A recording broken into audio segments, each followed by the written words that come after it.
আমরা লক্ষ্য করেছি যে বিগত কয়েকদিনে কিছু বিচ্ছিন্ন ঘটনা ঘটিয়েছে এই বাংলাদেশ জামাত ইসলামী বিভিন্ন জায়গায় সারা দেশে উত্তেজনা সৃষ্টি করছে, বিভিন্ন জায়গায় মিছিল মিটিং করছে।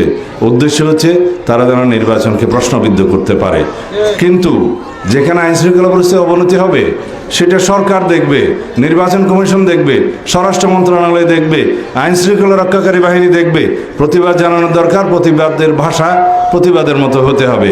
এগুলো নিয়ে উচ্ছৃঙ্খলতা সৃষ্টি করা যাবে না। কেউ যদি এগুলো ব্যবহার করে উচ্ছৃঙ্খলতা সৃষ্টি করতে চায়, কোন জেলায় কি সংগঠিত হলো, কি উত্তেজনা হলো, এগুলো নিয়ে যদি রাজনৈতিকভাবে উত্তপ্ত করতে চায় মাঠ, তাহলে পরে আমরা হুঁশিয়ার করে দিচ্ছি। বাংলাদেশের জনগণ গণতান্ত্রিক উত্তরণের জন্য অধীর আগ্রহ অপেক্ষা করছে।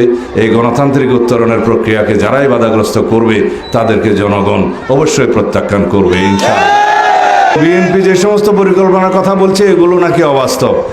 আমাদের রাষ্ট্র পরিচালনার অভিজ্ঞতা আছে, বিএনপি অনেকবার সরকার পরিচালনা করেছে, বিরোধী দলে ছিল, আমাদের সেই অভিজ্ঞতা আছে কিভাবে জনগণের জন্য এই পরিকল্পনাগুলো বাস্তবায়ন করতে হয়। সেই জন্য আমার নেতা বলেছেন আমাদের একটি পরিকল্পনা আছে এই দেশের মানুষের জন্য, এই দেশের জন্য।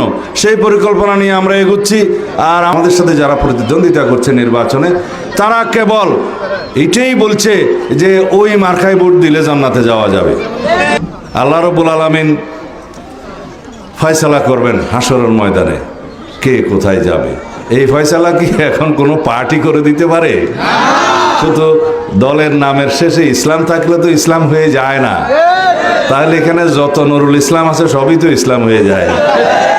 তো এই সমস্ত ধোঁকাবাজিতে জনগণকে বিভ্রান্ত করা যাবে না। আমরা সেজন্য বলেছি এটা একটা জাতীয় প্রতারক দল।